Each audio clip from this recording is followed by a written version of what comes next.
Hello friends, good morning.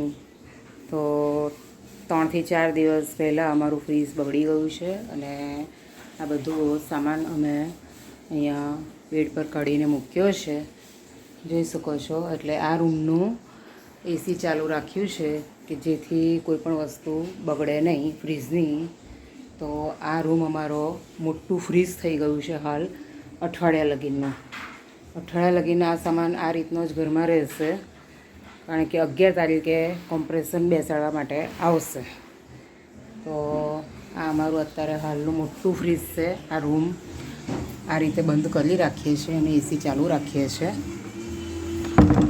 અને હાલ આ ફ્રીજમાં બધું કાઢી સ્પેરપાર્ટ બધા કાઢી અને બધા ધોવા મૂક્યા છે, બધા ધોઈ કાઢ્યા છે, જોઈ શકો છો.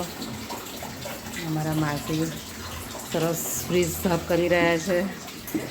બધું ધોઈ કાઢ્યું છે અને સુકાવા મૂકી દીધું છે. અત્યારે ઘર બહુ જ ગંદુ થઈ ગયું છે. બધો સામાન રસોડા પર બધું કાઢીને મૂક્યું છે. ફ્રીજના કારણે બધું અસ્તવ્યસ્ત થઈ ગયું છે. અત્યારે આ પાવડરનું પાણી લઈ અને ફ્રીજ સાફ કરી રહી છું હું. બહુ જ ગંદુ ફ્રીજ થઈ ગયું છે.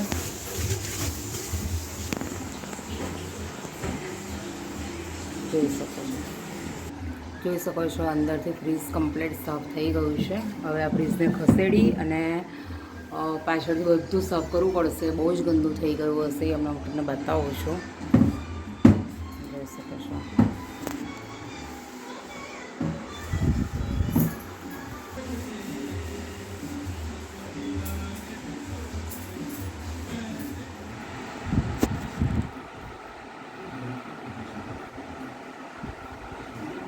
જોઈ શકો છો ફ્રીજ આ રીતે ખસાડી અને બહાર લાવું છું.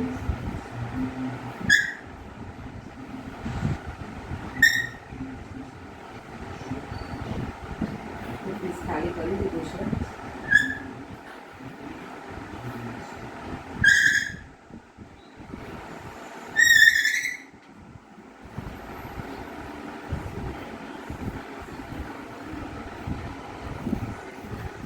આ તમને પાછળનું બધું બતાવું છું કે જોઈ લો કેટલું ગંદુ થઈ ગયું છે. અને આખું ફ્રીજ બહાર કાઢીને હવે સાફ કરીશું. ફ્રીજની સાથે સાથે દિવાળીનું કામ પણ ચાલુ થઈ ગયું છે. ઝપટ ઝપટ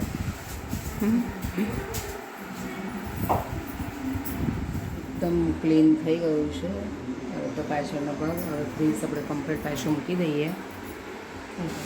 હવે પાછું આપણે બધું ગોઠવી દઈએ છીએ એની જગ્યા પર.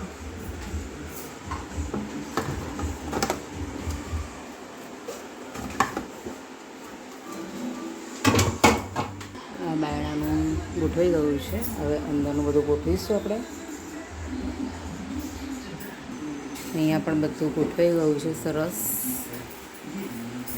કમ્પ્લીટ. ફ્રીજ કમ્પ્લીટ થઈ ગયું છે. ઓકે, ધોવાઈને સાફ સફાઈ થઈને હવે જ્યારે પેલા કારીગર આવે અને બધું પતાવે પછી આપણે અંદર બધો સામાન ગોઠવીશું. ઓકે, તો મળીએ બીજા વિડીયોમાં, નેક્સ્ટ વિડીયોમાં.